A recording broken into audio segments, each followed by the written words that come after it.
Welcome to the Judges Locker Room. Sergeant No Rep here, and today I'm going to do kind of a part two. The first video I did was the top 10 females and their social media posts after the 2019 CrossFit Games.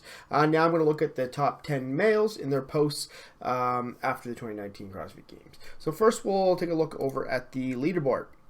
So down in 10, we have Will Morehead. In 9th, we have Saxon Panchik from the States. Adrian Munweiler is in 8. Matt MacLeod in 7. Jacob Heppner 6. James Newberry 5. Scott Panchik 4. BK Gudmundsson in 3. Noah Olsen in 2. And of course the winner, Matt Fraser, in 1. So let's go look at Will Morehead, see what he had to say after the games. So this is Will and his coach here, and he said, "Max beat me to it, to the post, and stole my pick." So basically his coach had posted the exact same pick and kind of said a lot of the same stuff in a post prior. So I'm just going to leave this here. Read if you like. The 2019 CrossFit Games marks 5 years to the day I started working with Max. During this time, a lot happened in my life. So if you don't know the Will Morehead story, was a games competitor in the past. Then what happened was he got sick. Basically his diagnosis said he wouldn't be able to compete at such a high level. Later on, he found out it was a misdiagnosis, and then he worked to get back to CrossFit Games, which he did here today. During this time, a lot happened during my life, both on and off the competition floor. See Max's posts. I believe wholeheartedly in the people who support me and stand by you at your lowest points in life. Can only truly understand what high points means. Max is undoubtedly one of those people in my life. I'm proud we've come, grateful for the lessons we've learned, and more than excited to continue the journey with my friend. Now, Will Morehead was doing really good, then basically pulled his hamstring in the sprint event, and it was kind of downhill after that. He was very lucky that he basically pulled it at the end of the sprint event, was able to move on to the top 10, but then was just hobbled the rest of the way. So we'll go over to the next, number 9. We have Saxon Panchik, obviously brother of Scott Panchik. Also has a twin, Spencer, who probably will be at the games next year with a number of sanctionals. That would be my guess.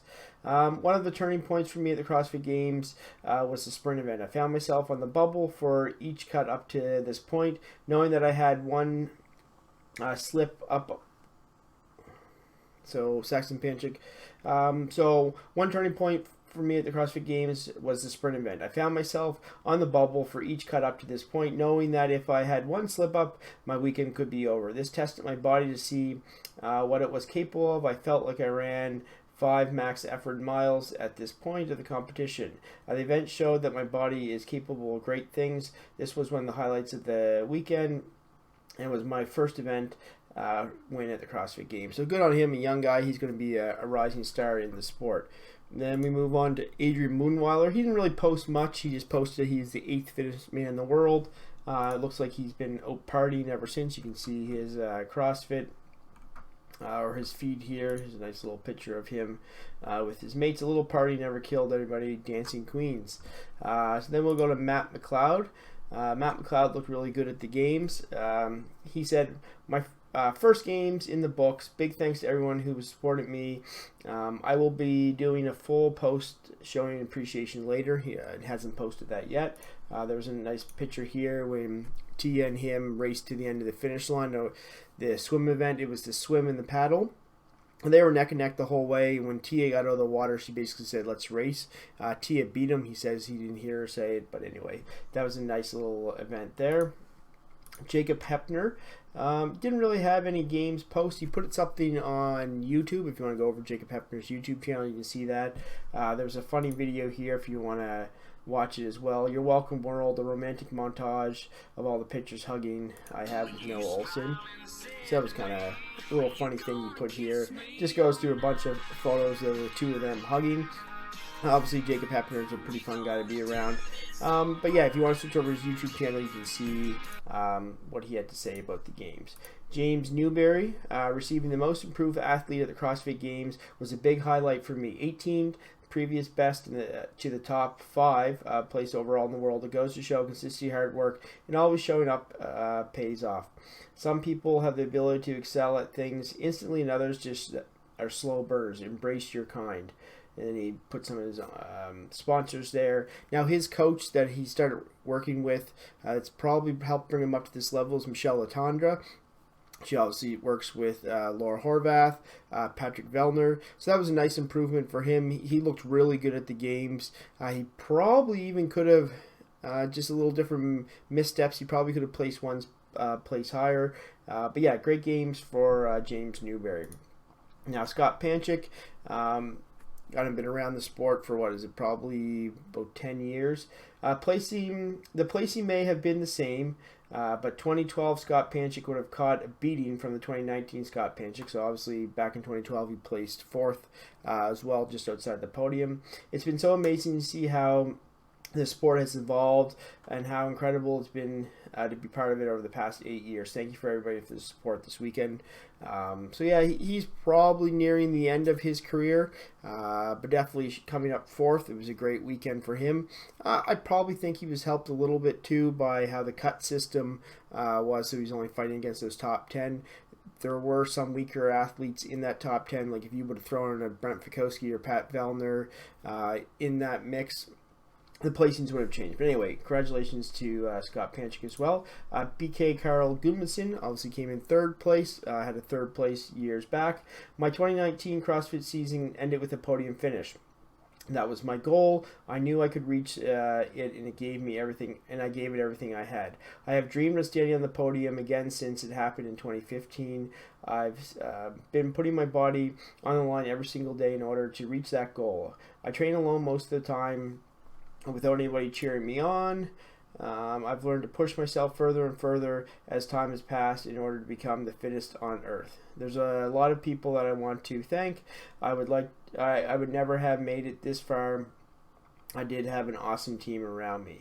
So he goes on to list some people. I think Annie's daughter, Frederick Agidius, is mentioned in there as well. So basically, PK Carl Gudmundsson, he was kind of picked to be on the podium this year. In 2015, he stormed on the scene, got on the podium, got third place, and he's kind of had some injuries and trailed off since then, but it was nice to see him back on the podium. So Noah Olsen, so she's been exactly a week since what I imagine will be one of the most defining experiences of my life thus far. I really been doing my best to enjoy the feelings, the emotions, the interactions, and all the special moments that come with it. And then he goes on to say, as much as I did not want the joy to be tainted, I have to admit taking second place in the world this year brought a little bitterness with all the sweet.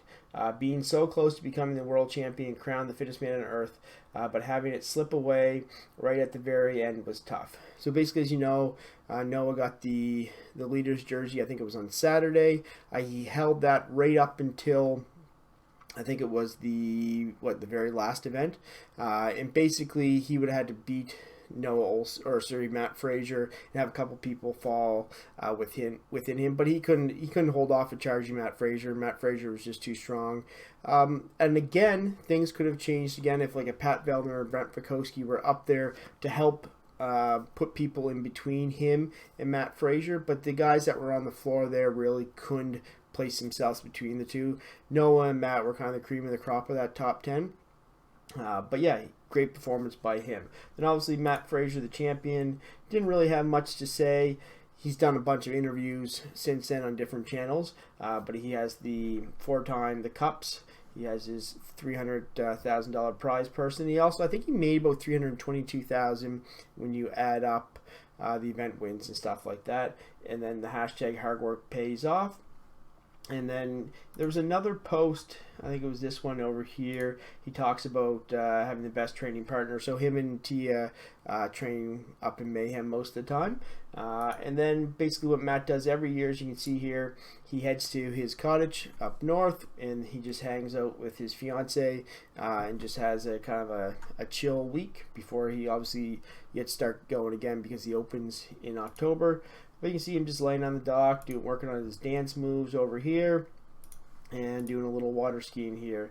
So he's taking this week to just kind of chill, and then he'll be back at his training, trying to defend his title and going for obviously 5 world championships.